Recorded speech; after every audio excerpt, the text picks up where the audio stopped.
Hey, what's going on YouTube? David here bringing you guys another YouTube video. Now today I'm finally going to be able to do my Tesla 1 month ownership review video. At this point I should probably say 1.5 month video, and I've been using my Tesla Model 3 performance model as my daily driver for the whole time. I have a lot to talk to you guys about in terms of what I like about the car, what I don't like about the car. I'm going to try to be as unbiased as I can. And if you guys haven't seen the video of my delivery day video, I'll leave it somewhere in the link down below. It was one of the first videos that I did, and I'm a new YouTuber, so please have mercy when you're leaving some comments. So without further ado, let's talk about it. Now, I've driven a lot of cars. The car that I immediately just came from was my parents' old 2002 or 2003 Toyota Sequoia.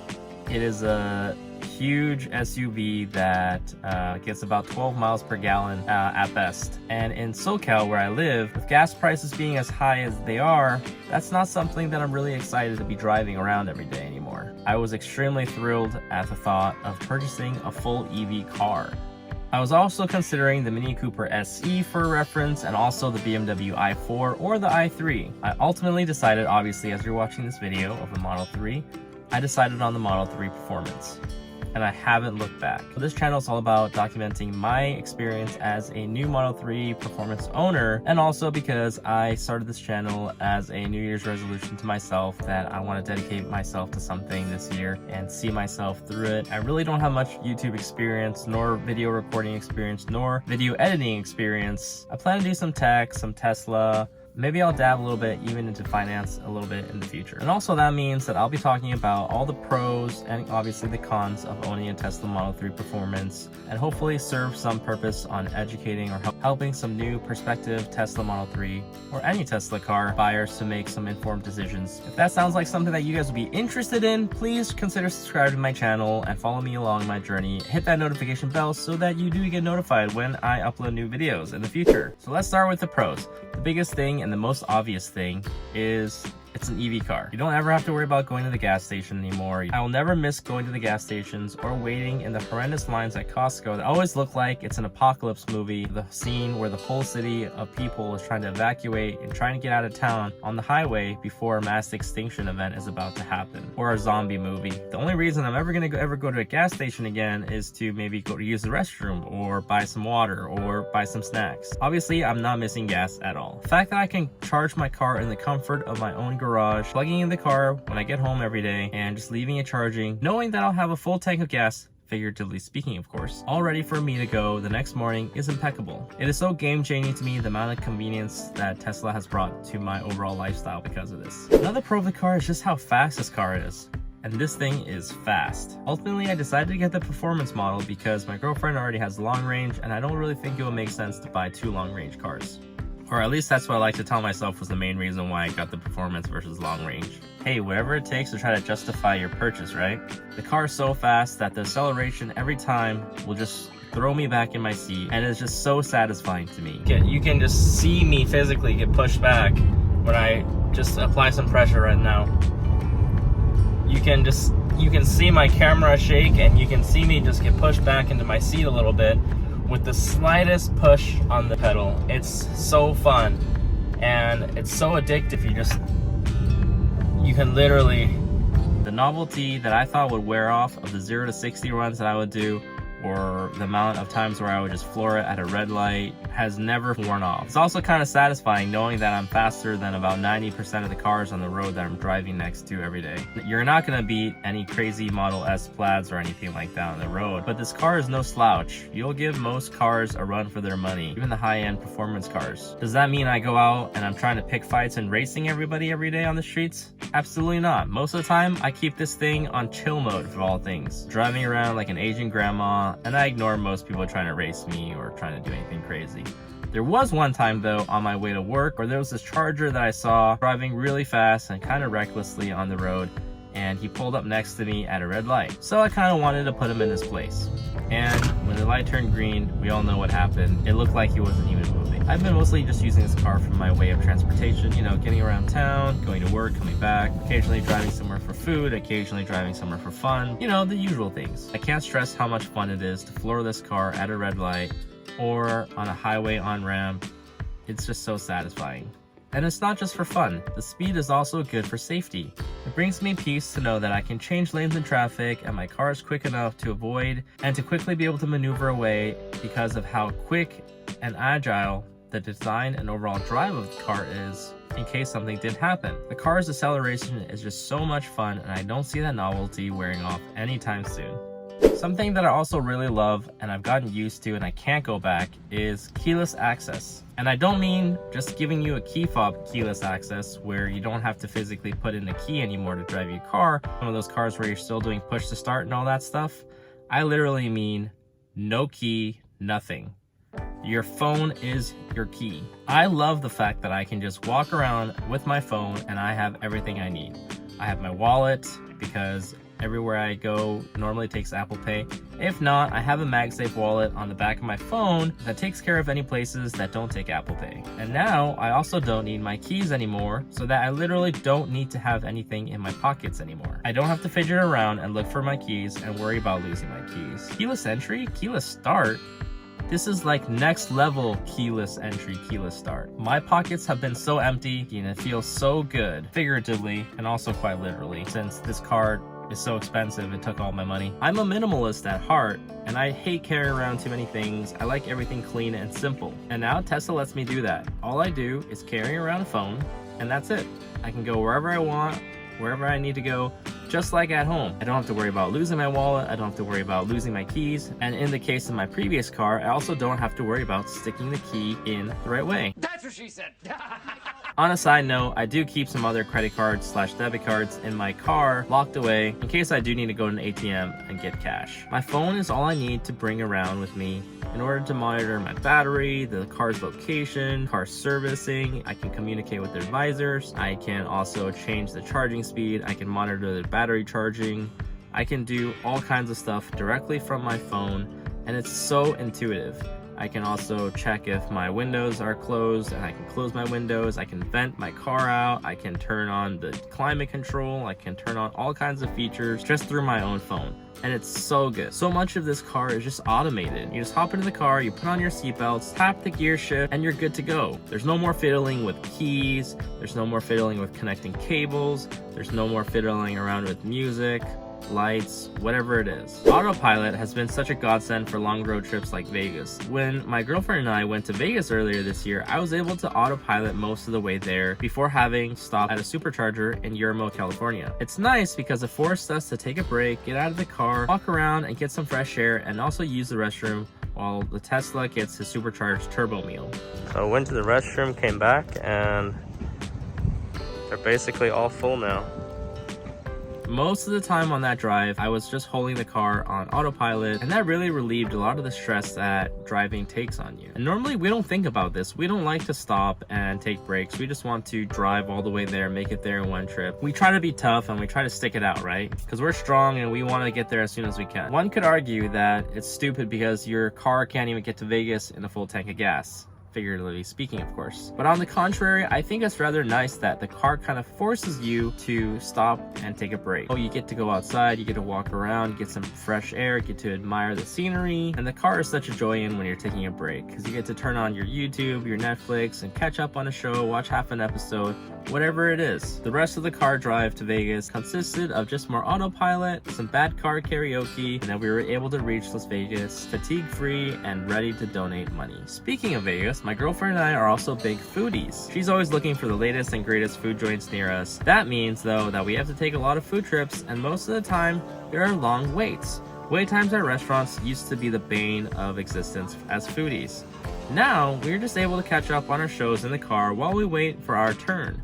Waiting has never really been more enjoyable to us, and thanks to other convenient features that Tesla has like butt heating, climate control, etc., it makes waiting inside our car easier than ever. One time we were waiting for some heavy rain to start settling down before we felt like it was safe to go home, and we just got some ice cream, we sat down in our car, we put the heating on, we were watching Netflix while enjoying ice cream. Feels like you're in the comfort of your own home and enjoying Netflix with your significant other. And for those of you who are single, significant other not required to enjoy this car. Unfortunately, Unfortunately, my car does not have premium connectivity anymore as I purchased this car in 2022. My girlfriend still has her complimentary subscription from Tesla for another year. But is it really worth paying $9.99 a month for that premium connectivity? I don't think it is, but that's a video for a different day. On another note on the topic of food, the frunk has got to be one of my favorite things about this car. It shocks me that there's still so many people that don't know that the frunk of the Teslas are empty and that it's actually good for cargo space. I've gotten endless reactions of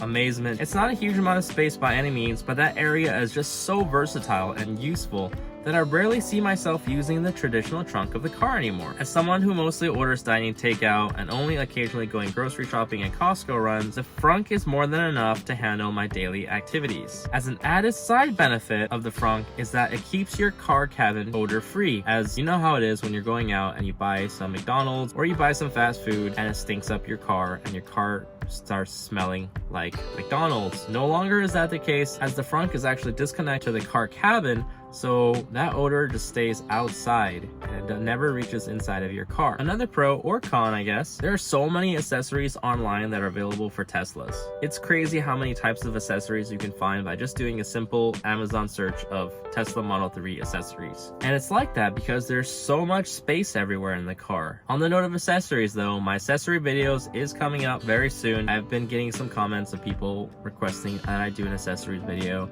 and I am working on it. It's a lot of work because I have to research the item, I have to buy the item, I have to wait for the items to ship and get the item, I have to install the item, and then I also have to actually use the item for a few days before I can make a judgment on whether or not this is actually a good item, and then judge whether or not I would actually recommend it to my viewers. I don't want to just buy a bunch of crap off of Amazon and be like, yeah, this is good, and then people buy it and it's not even that good. I don't want to be that type of YouTuber. I want to be someone that can stand behind what I recommend and recommend quality products. If I personally wouldn't use it or I don't have it in my car, I'm not really going to try to recommend to others. I guess the con of having so many accessories also is that it can get expensive pretty fast. These accessories, on Amazon at least, are so expensive, and it's ridiculous because when you get the items, it's just a cheap piece of plastic, and that cheap piece of plastic costs $20 or $30. This is even greater than Apple tax or Tesla tax. And for those of you out there who have trouble deciding on things, like me, like for example, which floor mats are the best, which sunroof shades are the best, it made it very difficult for someone like me to finally decide on what I wanted to stick with. By the way, videos on floor mats coming soon as well, so hit that subscribe button and notification bell. Now on to some things I don't like about the car. I absolutely hate the windshield wipers. If you put them on automatic, which I'm assuming most people will do, the windshield wipers can get really crazy. Even if there's just the slightest few raindrops on your car and you leave your car in automatic, your windshield wipers will assume you're in the middle of a monsoon and just go crazy. Ultimately, I've just decided to take this thing off automatic and adjust the speeds accordingly on my own. Fun little story really quick. I did not know how to use my windshield wiper fluids. You know, that spray that cleans your car windows? I didn't know how to use that. So in the first week or 2 weeks, my car got really filthy in the front, to the point where my car thought there was raining basically permanently, and it would just keep on wiping the windshields. I had to manually turn off my windshield wipers. I also Googled finally how to use Tesla windshield wipers, and I was finally able to relatively clean my windshield. Yes, I was a complete idiot, and I finally learned how to activate my front windshield wipers, which brings me to my next problem. When I was able to use my windshield wiper fluids and clean my car, the wipers would actually push all of the liquids from my car to the side of the car, and then because I was driving, the wind would actually push back the liquids all across my driver's side window, and then my driver's side window would look absolutely disgusting. Like when it dried up, you could literally see all the dirty streaks and all the dust, dirt, whatever it is on my front windshields all over the side of my windows. Another con about the car is that although I am all for minimalism and keeping things simple and clean, I can't help but feel that the Tesla interiors are just so cheap. Not only the interiors, but the exteriors as well. At this point, it's a pretty well-known fact out there that Tesla uses some pretty cheap materials in their car. You can tell when you just feel some of the plastic, and you can literally just feel it rigiding. I feel like they could have used some better looking materials to help the car look a little bit more high quality, some higher end stuff. You're paying a high price tag to get a pretty low and bad quality car. For example, there are panel gaps literally everywhere on the car. And if your panel gaps aren't too wide and within factory standard, Tesla actually has a factory standard to measure. For example, if it's within 3 inches on this panel right here, that's okay. That means that we messed up, but we didn't mess up that bad, so we're not gonna fix it. On a side note, my car is actually going in for service next month. I wasn't even able to book an appointment until like a month out. Yes, my car is actually going back to Tesla to get serviced on already. The reason why is I actually hear some slight creaking coming from my passenger side door.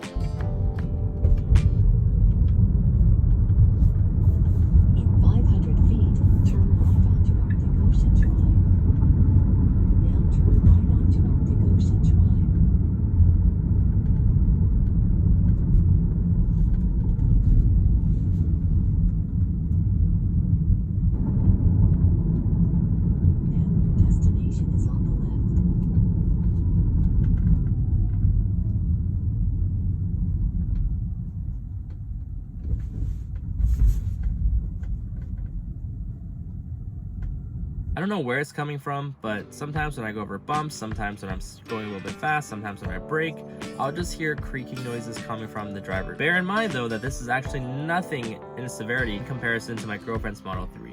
Her car literally sounds like there's a little mouse back there just running around. I'm gonna mention one more potential negative that isn't really too bad for me. Charging should be one of the first concerns and first problems that you think about when you are considering buying a Tesla. I've never had any problems with my battery, my car lasts the whole week, and I'm good with just charging Saturday, Sundays. I'm also able to charge at some local charging stations that have some lower rates than my home, so I'm able to charge there too. Ultimately, it all comes down to how you drive, your charging situation, your commute to work, how often you drive, etc. Overall though, the car has been everything I expected and also more, in both the goods and the bad. Sure, there are some cons with owning the car, but no car is going to ever be perfect. And just like in life, you'll have pros and you'll have cons. For sure though, the novelty of the speed has definitely not worn off on me. I still look forward to driving my car every single day, and will make excuses randomly so that I can go out and do a road trip somewhere so I can be able to drive my car and enjoy driving my car. Sure, there are some compromises you have to make, but so is life. It comes down to whether or not you can live with the drawbacks, or if the drawbacks are big enough to become actual deal breakers. And with the EV market getting more and more competitive every year, I won't know if this will be my favorite car forever. But as of right now, this has been my favorite car to date. I'm sure that as I own the car for longer, I'm gonna find some more things I like and I don't like about the car, and I'll be able to go in a little bit more detail, but that's a video and a review for a different day. And in the meantime, I'm still gonna be making videos and reviews for you guys. So again, please remember to hit that subscribe button, hit the like button so that I know that you guys like the video, and leave some comments down below on some of the things that you really liked when you first bought the car, or even still right now. And that's it for the video, guys. I hope you enjoyed it. And again, my name is David, signing off. I'll see you guys in the next video. Bye!